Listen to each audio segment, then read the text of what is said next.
Karena manusia yang takut pada jin. Manusia yang takut lebih dulu.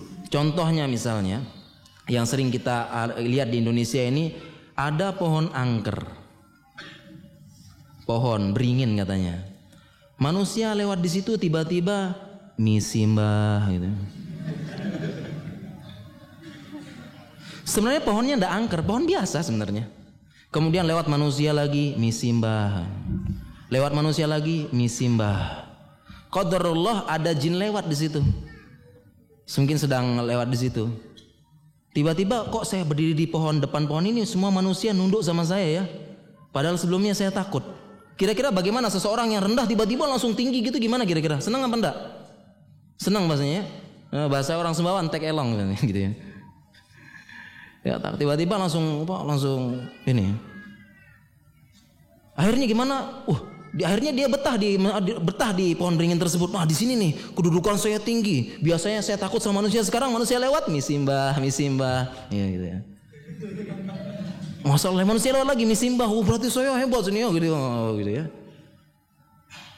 Apa yang terjadi kemudian? Dia ajak teman-temannya, "Woi, bro, sini bro." Memang bro dia. Sini. Kenapa? Ini manusia takut sama kita. Kamu coba santai sini gitu ya. Duduk. Akhirnya dipanggil keluarganya. Akhirnya berdirilah di situ jin. Ngumpul di pohon beringin tersebut, lihat manusia takut.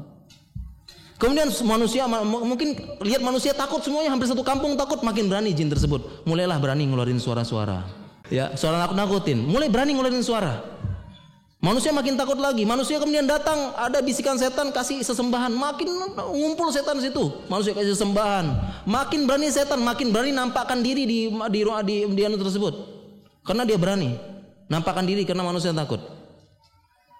Karena jin tadi takut, manusia takut, dia berani nampakkan diri, muncul, nampak di pohon tersebut, ganggu manusia makin.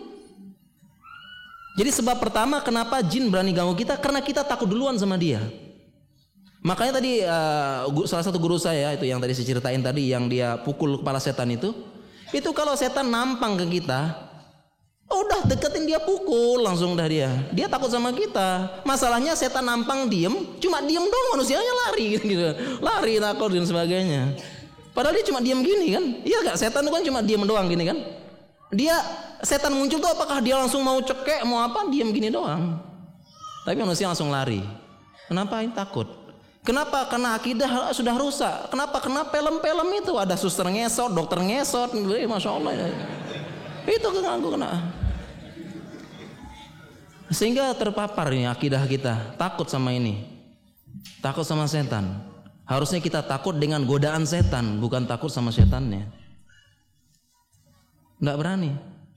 Bahkan para ulama juga menjelaskan kalau jin masuk ke alam manusia, berlaku hukum manusia sama dia.